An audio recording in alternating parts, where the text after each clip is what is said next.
DZRH, tawag pansin!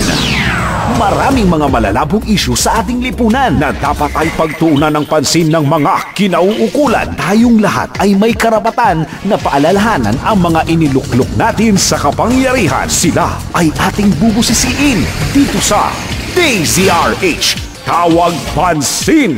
Sa palatuntunang abot kamay sa DZRH. Talamak na sa mga kakalsadahan ang operasyon ng habal-habal sa Kalakhang, Maynila. Sila ang mga single motorcycle na namamasada sa iba't ibang lugar dahil wala silang ruta mula sa Land Transportation Franchising and Regulatory Board o LTFRB. Sila ang uri ng sasakyan na itinuturing na iligal at mapanganib, ngunit tinatangkilik pa rin ito ng ibang mga commuters lalo na sa rush hour at matraffic. Sa bahagi ng mga lungsod ng Taguig at Makati ay nagsasalimbayan ang mga habal-habal lalong-lalo na sa umaga at sa hapon. Lumakas ang operasyon ng naturang mga sasakyan dahil tinatangkilik ito ng mga commuters na nagmamadali sa pagpasok sa trabaho o kaya ay sa pag-uwi sa hapon. Para itong mga taxi na kahit saan ay nakakarating depende sa kontrata.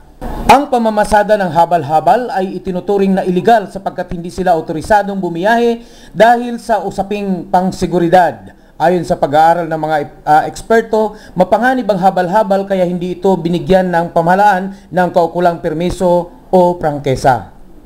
Sa lungsod ng Taguig, isang ordinansa ang naipasa sa konseho na nagbabawal sa mga motorsiklo na bumiyahe sa iba't ibang bahagi ng lungsod. Ang lalabag sa ordinansa bilang 46 serye ng 2006 ay papatawan ng multang 500 piso sa unang paglabag, 1,000 piso sa pangalawa, 1,500 piso sa pangatlo at pagkakakulong ng hindi bababa sa 1 buwan at hindi lalampas sa 6 na buwan sa pang-4 na paglabag. Kamakailan sa sunod-sunod na operasyon ng mga kagawad ng TMO Taguig at Public Order and Safety Office kasamang ilang PNP Traffic Division Tricycle Regulatory Unit at mga tauhan ng Public Information Office, daang mga motorsiklo ang kanilang nahuli at na-impound. Ang masaklap, karamihan sa mga ito ay walang kaukulang driver's license at hindi pa nakarehistro ang kanilang mga motor.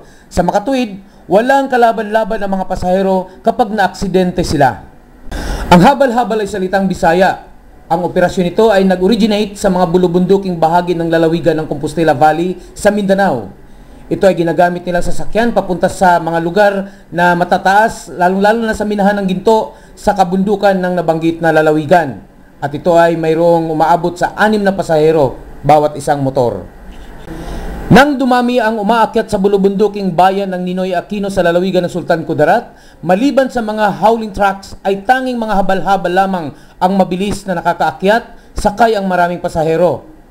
Ang habal-habal ay mabilis na gamit sa biyahe, ngunit sa isang pagkakamali lamang ay mabilis rin ang biyahe mo tungo sa ospital o sa hukay.